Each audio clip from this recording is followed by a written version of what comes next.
요한복음 16장.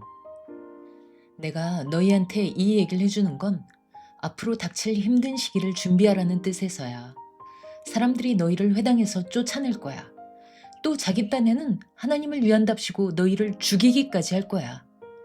그들이 이런 일을 감행하는 건 아버지를 제대로 알지 못하기 때문이야.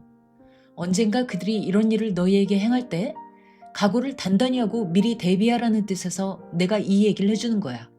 유비무환, 알지? 그 친구가 오실 거야. 그동안 내가 이런 얘기를 해주지 않은 이유는 내가 매일매일 너희와 함께 할 수 있었기 때문이야. 하지만 지금은 날 보내신 분께 내가 가야 하니. 그런데 너희 중 아무도 어디로 가시나요? 라고 묻질 않는구나. 내가 이런 얘기를 하면 할수록 너희는 점점 더 슬퍼하기만 할 뿐. 하지만 내가 다시 한번 진실을 말해줄게. 너희에게는 내가 떠나는 게 오히려 더 낫단다. 왜냐하면 내가 안 떠나면 그 친구가 오시지 않기 때문이지. 내가 가야 그분을 너희에게 보낼 수 있으니 그게 너희에게 더 낫다는 거야. 그분이 오시면 그분은 하나님을 믿지 않는 세상이 첫째, 죄와 둘째, 의와 셋째, 심판에 대해 얼마나 잘못된 관점을 가지고 있는지 드러내실 거야. 가장 근본적인 죄는 날 믿지 않고 거부하는 것임을, 의는 내가 아버지와 함께하는 곳, 바로 저 위로부터 오는 것으로서 그들이 볼 수도 통제할 수도 없는 것임을, 그들 소관이 아니니까. 그리고 심판은 하나님을 믿지 않는 이 세상의 통치자가 재판을 통해 유죄 판결을 받을 때 이루어질 것임을 그분이 보여주실 거란 말이지. 내가 너희한테 해줄 말이 아직도 너무 많지만 지금은 너희가 들어도 감당할 수 없을 것 같구나. 하지만 진리의 성령이신 그 친구가 오시면 그분이 너희 손을 잡고 진리에게로 이끌어 주실 거야. 그 친구는 자기가 관심받으려 하지 않으시고 앞으로 일어날 일을 설명해 주실 거야. 그동안 내가 말하고 행한 것들을 다 설명해 주실 거라고. 그 친구는 날 영화롭게 하시고 내 걸 가져다가 너희에게 전해 주실 테니까. 아버지 것이 다 내 것이란다. 그래서 성령이 내 걸, 즉 아버지 걸 가져다가 너희에게 전해 주실 거라는 거야. 이제 하루 후면 더 이상 날 보지 못할 거야. 하지만 머지않아 곧 날 다시 보게 될 거야. 내게 샘솟는 기쁨. 예수님께서 이 말씀을 마치시자 제자들은 마치 벌집 쑤셔놓은 것처럼 들썩였고 질문이 쇄도했어요. 예수님이 도대체 무슨 말씀을 하시는 거지? 이제 하루 후면 더 이상 날 보지 못할 거야. 하지만 머지않아 곧 날 다시 보게 될 거야 라니. 그리고 내가 아버지께 간다라고 하는 말씀은 또 뭐고? 머지않아라면 얼마 동안이라는 거고? 예수님이 무슨 말씀을 하시는지 도통 모르겠구먼. 예수님께서는 자신의 말씀의 의미를 제자들이 알고 싶어 죽을 지경이라는 걸 아시고 이렇게 말씀하셨어요. 이제 하루 후면 더 이상 날 보지 못할 거야. 하지만 머지않아 곧 날 다시 보게 될 거야 라는 말이 무슨 뜻인지 알고 싶지? 그럼 이걸 마음속에 단단히 새겨둬.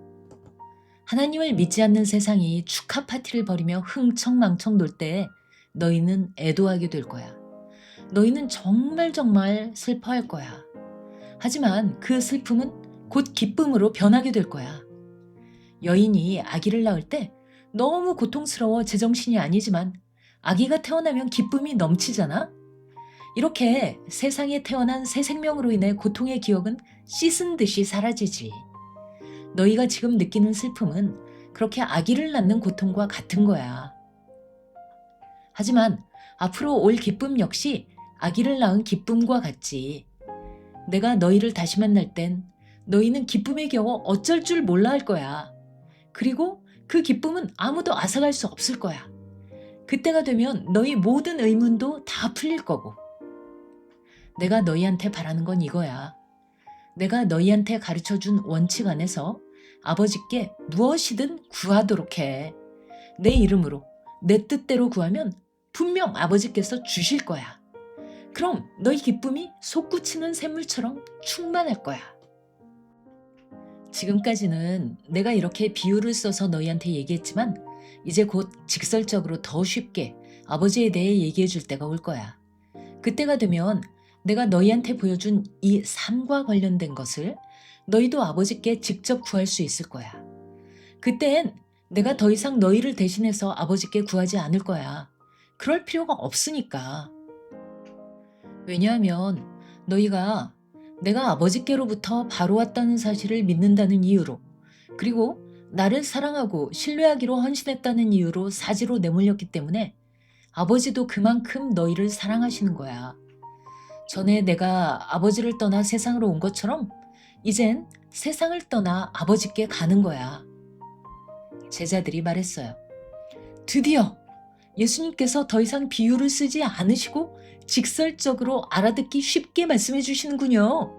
이제 우리도 예수님이 모든 걸 다 알고 계신다는 것을, 즉 모든 것이 다 예수님께 귀결된다는 것을 알겠어요. 이제 저희가 더 이상 의문을 가질 필요가 없겠어요. 예수님이 하나님께로부터 오셨다는 걸 확실히 믿으니까요. 그러자 예수님께서 제자들에게 말씀하셨어요. 드디어 나를 믿는 거니? 하지만 너희는 제 한 목숨 살자고 날 버리고 다 도망갈 거야. 그렇다고 내가 버림받는 건 아니야. 왜냐하면 아버지께서 나와 함께 하시니까. 내가 이 얘기를 다 해준 것은 너희가 날 믿음으로써 흔들림 없는 확신 가운데 깊은 평안을 누릴 수 있게 해주기 위함이었어. 하나님을 믿지 않는 이 세상에서 너희는 계속 어려움을 당할 거야. 하지만 용기를 내. 내가 세상을 이미 정복했으니까.